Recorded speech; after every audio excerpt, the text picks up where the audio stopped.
Nouvelle semaine, nouveau sujet. Aujourd'hui, dans Startup Malewa, nous parlerons de...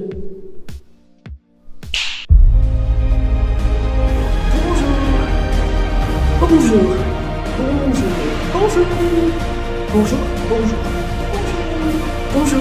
bienvenue à vous.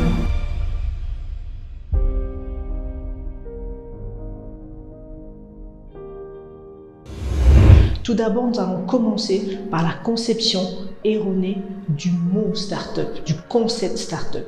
Startup ne veut pas forcément dire entrepreneur dans la tech ou le digital.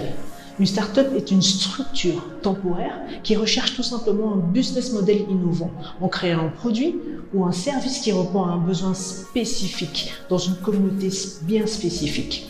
Le modèle que développe la startup peut être industrialisable, peut être reproduit par d'autres qui trouvent ce modèle intéressant parce qu'elle a un fort impact dans une communauté ou dans un marché précis.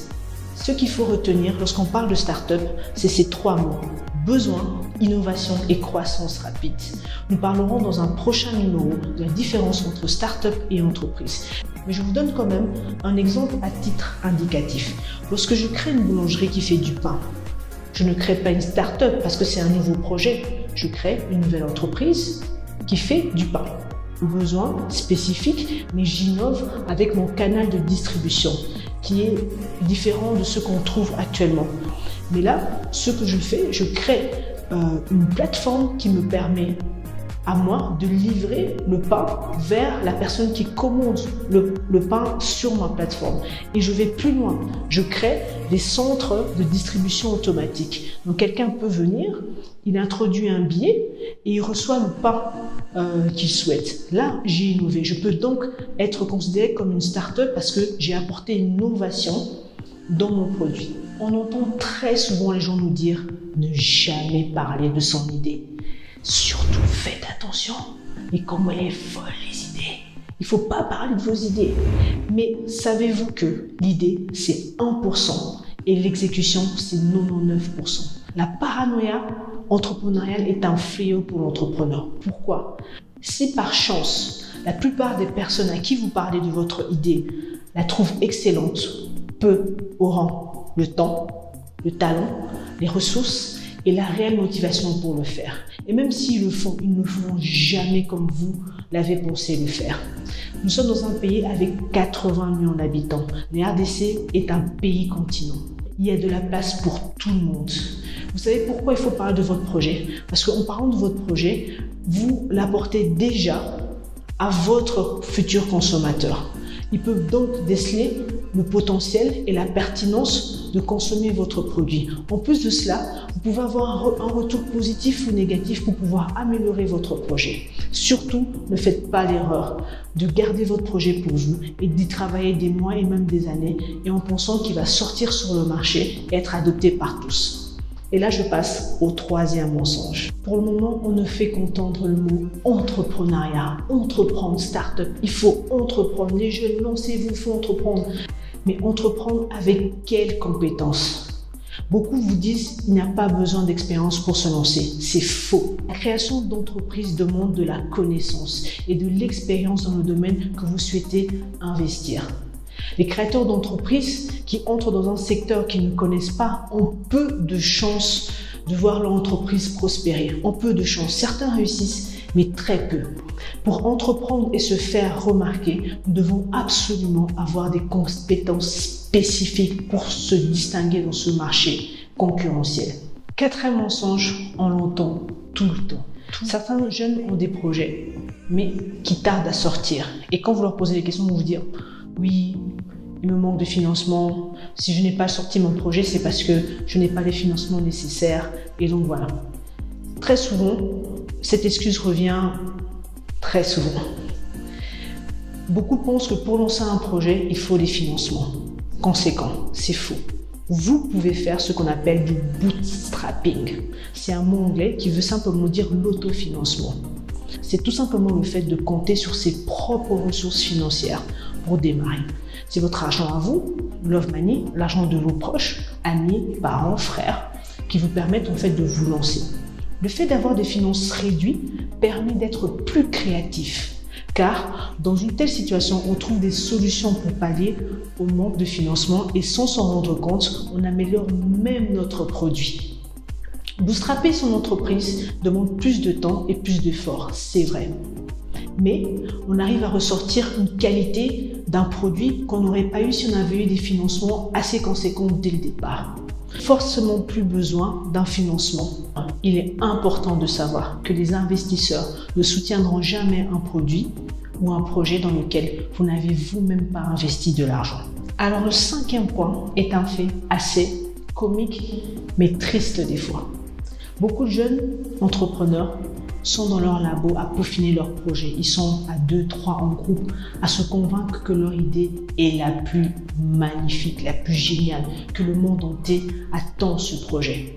Ils passent des semaines, des jours, des mois à travailler à peaufiner leur projet. Et lorsque le projet sort finalement, l'entrepreneur vit ce que j'appelle le carat commercial. Un carat commercial. Le produit est là, mais rien du tout. Mais qui vous a dit que l'on avait vraiment besoin de ce produit? Avez-vous pris le temps d'étudier votre cible, le comportement de consommation de votre marché? Non. Et peut-être que ce produit fonctionnerait bien en Afrique du Sud, au Bénin, en Togo, ou peut-être qu'il ne fonctionne pas à Kinshasa, mais il fonctionnera à Bukavu, mais vous l'avez lancé à Kinshasa. Chers entrepreneurs, le Congolais n'est pas un consommateur impulsif. Il n'attend pas l'idée révolutionnaire. Le Congolais attend un produit qu'il peut consommer tous les jours. Car n'oublions pas que nous sommes un pays en voie de développement. La RDC est dans le top 10 des pays les plus pauvres au monde. Nous consommons en RDC bien souvent par besoin et par nécessité, et non par caprice ou gourmandise. Lorsque vous créez un produit ou un projet, il faut absolument prendre en compte l'environnement dans lequel vous créez. Alors, 6e et dernier mensonge. Là, il s'agit tout simplement de l'entrepreneur qui a passé toutes les premières étapes. Il a créé son projet, il a étudié son marché, la cible, il a investi de l'argent, son projet et son produit existent. Il est sur le marché ou prêt à être lancé sur le marché. Et là, il a besoin d'investissement.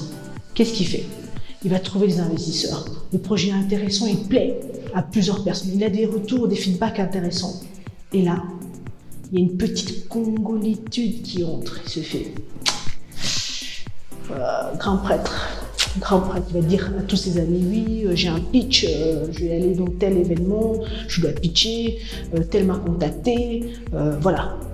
Le gars, ça y est, il est présent. Les gens le remarquent, ils pensent que ça y est. Et là, il pitch, il rencontre des investisseurs. Tu lui demandes de quoi avez-vous besoin. Il explique, voilà, mes besoins sont d'autant, parce que je compte faire autant de chiffres d'affaires. Et ok, ça va. Et combien vous comptez libérer des parts à quelle hauteur? Donc là, je libère 15%, 20% de mon entreprise parce que je désire rester majoritaire. Et pour une hauteur de 600 000 $. Et là, il y a un vide. Monsieur, 600 000 $ pour 15% de part, vous faites combien de chiffre d'affaires? Non, je ne fais pas encore de chiffre d'affaires. Le projet, je le travaille depuis 2-3 ans. Mais monsieur, pourquoi vous mettez 600 000 $ pour 15%? Non, parce qu'on a fait le plan financier, on a valorisé le projet à telle hauteur. C'est pour ça que je ne suis prêt qu'à libérer que 15% à ce chiffre. Parce que vous voyez, ça fait 3 ans qu'on travaille sur le projet, nanana, tout blablabla. Et ce jeune entrepreneur perd l'opportunité d'avoir un investisseur. Rappelez-vous que l'idée, c'est 1%. L'exécution, c'est 99%. Vous ne pouvez pas vous permettre de rater une super occasion de faire exploser votre projet.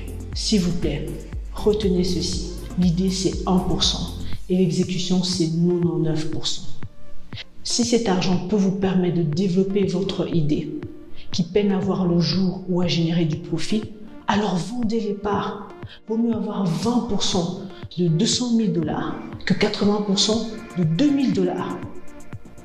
Si vous avez des questions, n'hésitez pas à les mettre en commentaire à cette vidéo. L'équipe CoBoHub ainsi que nos partenaires se feront les plaisirs de vous répondre. Sur ce, je vous souhaite une bonne semaine et rendez-vous à la semaine prochaine pour un nouveau numéro de Startup Mano.